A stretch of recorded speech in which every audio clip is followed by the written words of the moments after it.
Nothing was more disappointing than the Superman recast, but it was only one of the new major changes to the DCU. Yet it's about to create some problems in the DCU, and I fear that James Gunn's Superman might not be the best idea. When Superman was recast, it made me worry about how the other Justice League characters would be recast in the new DCU. Ben Affleck is still expected to play Batman in Aquaman: The Lost Kingdom and the Flash movie. But looking at how Gunn's changing everything, the heroes will likely be recast in the future for the new DCU. Since there are still a lot of movies to come out before the DCU reboot, it's hard to say which stories and heroes will connect to the new DCU continuity, if any. Reboots and recasting are becoming more common, but that doesn't make them any less disappointing when they happen out of the blue. These sudden changes could hurt the box office success of the movies that are already being made with these characters or actors. By moving forward with these projects, DC Studios is putting itself in an awkward position, which could mean that the rebranding of the DCU was a mistake. And what about the two characters who've already got an upcoming movie in the works? Well, Aquaman 2 and The Flash can't connect to future movies without a full reboot. So, bad news. Aquaman and the Lost Kingdom and The Flash movie could be Jason Momoa and Ezra Miller's last movies as Aquaman and The Flash, if there's a wide-scale reboot. Also, their stories will have to stand on their own, or set up possible future plots that won't be made with the same actors.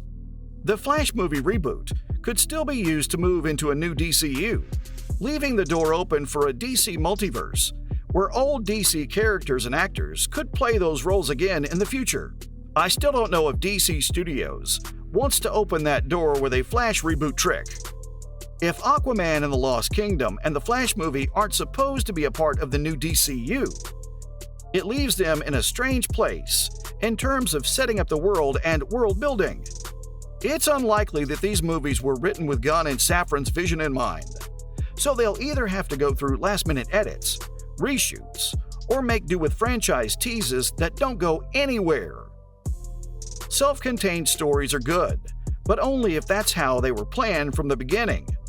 As much as I love the cast, do they really need to stay the same? Sure, the DCU's got a talented cast, but it still needs a fresh start. Sometimes tongue-in-cheek references work, and they work even better for actors with short-lived roles in shared universes.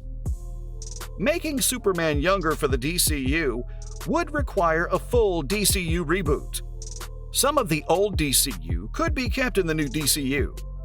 This might seem like a good compromise, but it limits what can happen next. Even though the old DCU cast did a great job overall, it may not be realistic for them to keep playing the same roles for the next 10 years. With a new DCU and a younger cast, the on-screen and off-screen drama of the Snyderverse can be left behind for a fresh start. DC Studios needs to choose a clear direction for its cinematic universe and stick to it.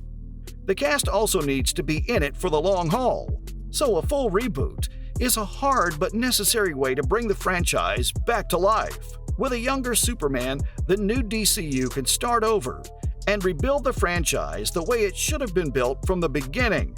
I think that even if some Snyderverse characters cross over into the new DCU as new ones or stay the same, it shouldn't matter because it's just part of the new DCU continuity. Some things were good about the old, but the new can and should be better. That doesn't mean Aquaman 2 should be totally sidelined though.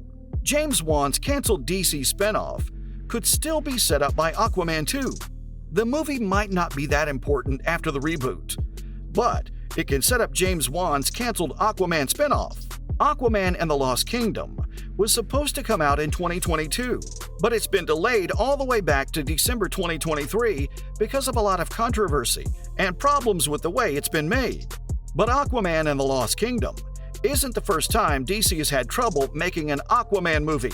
James Wan's horror spinoff The Trench was a project that was lost. After the success of Aquaman in 2018, a spin-off movie called The Trench was announced. It was supposed to be about the creatures from the trench that were shown in the first movie. Even though the project had been in the works for a while, it wasn't until later that it was revealed that Yahya Abdul-Mateen's Black Manta, the villain from the first Aquaman movie, would be in the trench.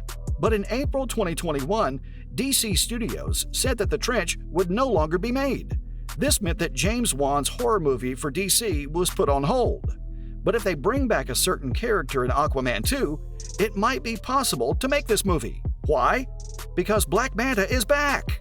The trench has been canceled for a while, but Aquaman and the Lost Kingdom's a great chance to bring James Wan's The Trench back to life. When I first heard that DC Studios was canceling The Trench, it was specifically that DC was just putting the project on hold for now, and might pick it up later. Yahya Abdul-Mateen's back as Black Manta in Aquaman and the Lost Kingdom. Even though I haven't heard much about the spin-off in a while, this means that the sequel may bring back interest in the spin-off. In Aquaman and the Lost Kingdom, Black Manta will play a bad guy again.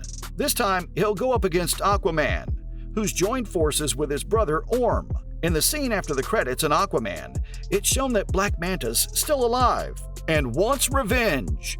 He found Dr. Stephen Shin and worked with him. Atlantis has already beaten Black Manta, so if he attacks the kingdom again, he'll probably get harsh punishments. Orm could send Black Manta to the trench at the end of Aquaman 2, which would again set up James Wan's The Trench. But this movie might never happen if there's a major restructuring. That's because spin-offs may be harder to do under the new DCU leadership. Even though the first DCU lineup had a lot of planned spin-offs, it may be hard for James Gunn to finish all of them. There are still a lot of unknowns about what they want to do with the franchise. Wan's a well-known director, but Gunn may not want any projects that involve the old DCU to move forward.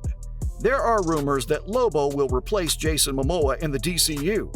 This means that Aquaman and the Lost Kingdom could be the last Aquaman movie, killing the trench again. But there's still one group that could save Aquaman 2 from disappearing under the major DCU restructuring. Now more than ever, Aquaman 2 needs a cameo from the Justice League. Because the DC Universe is changing, Aquaman and the Lost Universe needs a cameo from the Justice League. The Justice League came together for the first time in a live-action movie by Warner Brothers.